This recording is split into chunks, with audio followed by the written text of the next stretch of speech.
एक व्यक्ति को मरने के लिए झील में धकेल दिया जाता है, लेकिन उस व्यक्ति का मौत शायद लिखा हुआ नहीं था और वह झील में डूबने के बाद एक खंभा मिलता है उसे, और उस खंभे के सहारे वह रात भर झील में रहता है। सुबह जैसे तैसे अपने आप को निकालता है और पुलिस स्टेशन पहुंचता है और वहां बताता है कि हमें कुछ लोग रात में किडनैप किए, उसके बाद हमें झील में धकेल दिए।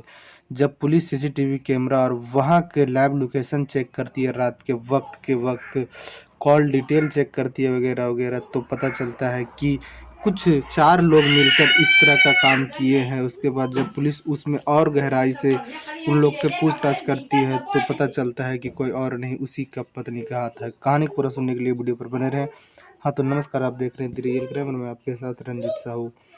गुजरात के बड़ोदरा में एक व्यक्ति रहा करता था जिसका नाम गिरीश होता है, और गिरीश शादीशुदा होता है। उसका शादी 5 वर्ष पहले हुआ था। 15 अप्रैल के दिन वह काम पे निकला हुआ था। गिरीश का अपना काम था, पान का दुकान था। पान का दुकान का नाम रखा था गिरीश पान पार्लर।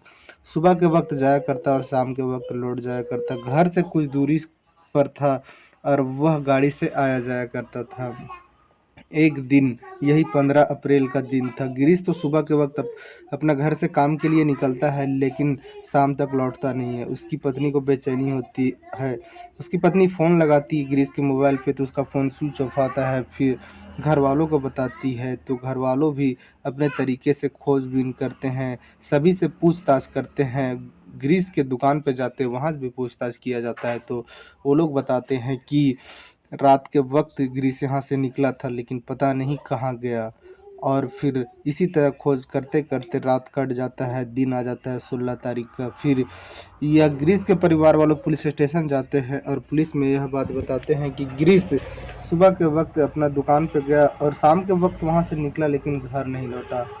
पुलिस इधर जांच करने में जुट जाती है गिरीश को। तब तक गिरीश जो था वह 16 तारीख को सुबह एक थाने पहुंचता है और वहां एक बयान लिखवाता है। बताता है कि दुकान से जब हम लौट रहे थे तब हमें कुछ लोग पकड़ के मारुति में बिठाते हैं और हमें अलग अलग जगह पे कई जगह घुमाते हैं, मारते पीटते हैं और हमें झील में धकेल दिया जाता है। उसके परिवार वालों को फिर खबर किया जाता है कि गिरीश यह थाने में है। उसके परिवार वाले वहाँ पहुँचते हैं, उस थाने में गिरीश से मिलते हैं। गिरीश के शरीर पे काफ़ी ज़्यादा चोट चोट का निशान था तो गिरीश को इलाज के लिए भेज दिया जाता है। और इधर पुलिस गिरीश के बताए हुए जगह पर पहुंचती है और वहां जांच करने लगती है।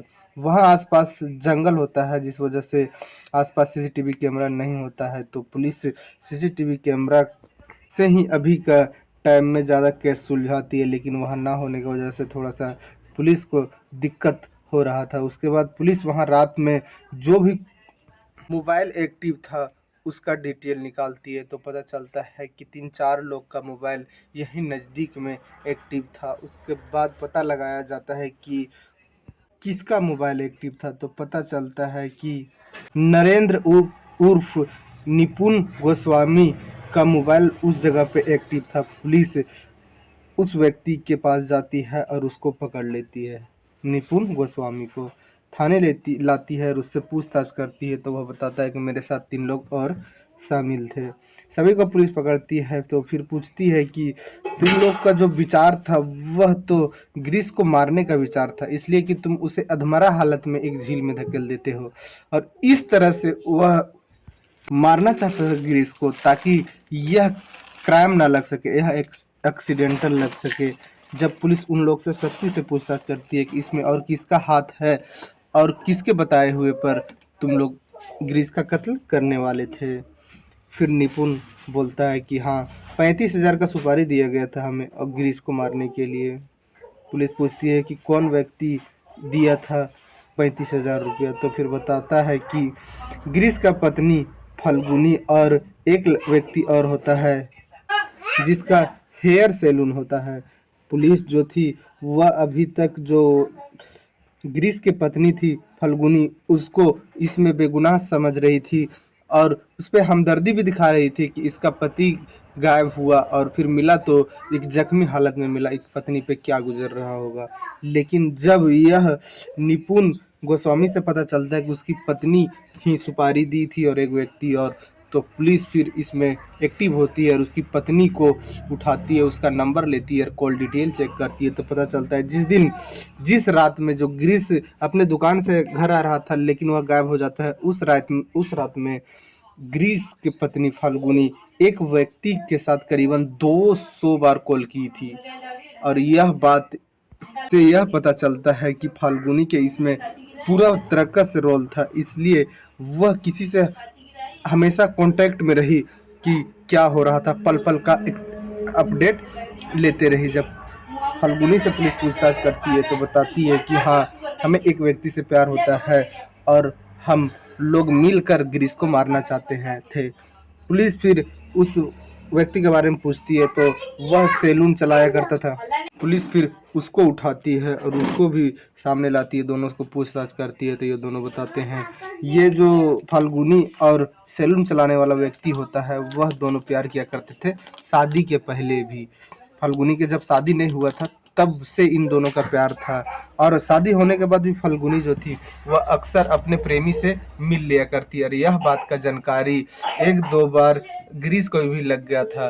गिरीश अपने पत्नी को समझाता, डांटता, दबाता, कई बार मारता पीटता भी। यह बात उसकी पत्नी को खटक रहा था कि इस तरह हमारा जीवन कैसे कटेगा, हमें तो गिरीश के साथ नहीं रहना है, अपने प्रेमी के साथ रहना है। और कई दिन तक यह घुटन घुटते रही, यह एक तरह से हर रोज जहर खाते रही। और एक दिन फैंडल इसका प्रेमी और ये प्लानिंग बनाते हैं कि अब गिरीश को रास्ते से हटाना होगा, तभी हम दोनों एक हो पाएंगे। उसके बाद 15 तारीख को दिन चुना जाता है। इससे पहले फाल्गुनी के पास भी कुछ पैसा था और यह सैलून चलाने वाला व्यक्ति के पास भी कुछ पैसा था। 35,000 में एक शूटर को हायर करते हैं, क्रिमिनल को हायर करते हैं और उसको बताते हैं कि गिरीश नाम के व्यक्ति को मारना है। वह डिमांड करता है 35,000 के। फिर ये लोग 35,000 रुपया उसको देते हैं और मारने के लिए बोलते हैं। फिर 35,000 वह शूटर जो निपुण गोस्वामी था वह लेता है और एक डेट रखता है 15 तारीख को। और 15 तारीख के वक्त जब शाम के वक्त गिरीश अपना पान के दुकान से घर लौट रहा था, तभी रास्ते में ये लोग ज़बरदस्ती उसको बिठाते हैं, अलग अलग जगह पे घुमाते हैं, उसको गाड़ी में मारते पीटते हैं और झील में धकेल देते हैं। ये लोग को पूरा यकीन था कि इसमें गिरीश डूबेगा तो कीचड़ भी था, वह मर जाएगा, वह बाहर नहीं निकल पाएगा। और उसका बॉडी जब मिलेगा तो पुलिस भी यह पता नहीं कर पाएगी कि इसका मौत कैसे हुआ है, इसलिए कि पानी में डूबने के से अगर मौत होता तो वह एक एक्सीडेंट माना जाता और यह केस किसी पर नहीं बनता शायद। यही बात सोचकर उसका प्रेमी और फाल्गुनी उसको धकेल देते हैं झील नहर में। उसके बाद पुलिस यह बयान दर्ज करती है। पुलिस के गिरीश के घर वालों से पता चलता है कि जो गिरीश था उसकी पत्नी जो होती है फाल्गुनी, वह 15 दिन से अपने मायके में थी। और 8 जब पुलिस उसके घर जाके पता करती है फाल्गुनी के, तो वहाँ पता चलता है कि फाल्गुनी जो थी वह 8 दिन अपना मायके में रही, बाकी के 7-8 दिन कहाँ रही। जब पुलिस पूछताछ करती है शक्ति से फाल्गुनी से, तो वह बताती है कि हम अपने प्रेमी के साथ 8-7 दिन से रुके हुए थे और वहीं से प्लानिंग बना रहे थे। यानी कि 7 दिन से वह अपने प्रेमी के पास थी, लेकिन गिरीश को कुछ भी इस बारे में पता नहीं था। गिरीश एक सीधा स्वभाव का व्यक्ति था और उसको अपने काम से मतलब रहा करता था, अपना परिवार के अच्छा से देखभाल रखने का मतलब रहा करता था, ना कि अपने पत्नी के गलत कामों को। और आज वही थोड़ा बहुत नज़र अगर गिरीश अपने पत्नी पर भी रख लिया होता तो शायद यह कांड नहीं होता। लेकिन गिरीश के साथ जो हादसा हुआ वह गिरीश मरते मरते बच गया। अगर वो लोग चाहते कि नहीं गिरीश को पूरा तरीका से मार के ही झील में फेंकना है तो शायद गिरीश नहीं बच पाता, लेकिन अधमरा हालत में फेंका गया, इसीलिए गिरीश झील से भी वापस निकल जाता है और थाने जाकर एक एक चीज़ को बताता है। पुलिस सारा बयान दर्ज कर लेती है, उस झील के पास भी जाती है, कुछ एविडेंस प्राप्त करती है और फिर इन लोगों को अभी सलाखों के पीछे रखा गया है। अब यह मामला कोर्ट जाएगा। कोर्ट के जज जब यह बयान सुनेंगे, सारा चार्जशीट पढ़ेंगे, उसके बाद क्या सजा देती है कोर्ट फाल्गुनी और इसके प्रेमी और 4 और जो क्रिमिनल थे, शूटर थे, उन लोग को क्या सज़ा देती है। लेकिन जो फाल्गुनी की है इसको तो बहुत बड़ा सज़ा मिलना चाहिए, इसलिए कि एक सीधा स्वभाव के व्यक्ति के साथ इतना खतरनाक कदम उठाने जा रही थी, यानी कि उसका जीवन लीला ही खत्म करने जा रही थी बस अपना प्रेमी के लिए। लेकिन उसको पता नहीं था कि देवता के रूप में उसको उसका पति ही मिला था और देवता वह कहीं और ढूंढ रही थी। अब इस फाल्गुनी को सजा का इंतजार है। अब फाल्गुनी को जो भी सजा मिलता है अगला कहानी में आपको अपडेट के माध्यम से दे दिया जाएगा। इस कहानी में इतना ही। जय हिंद, जय भारत।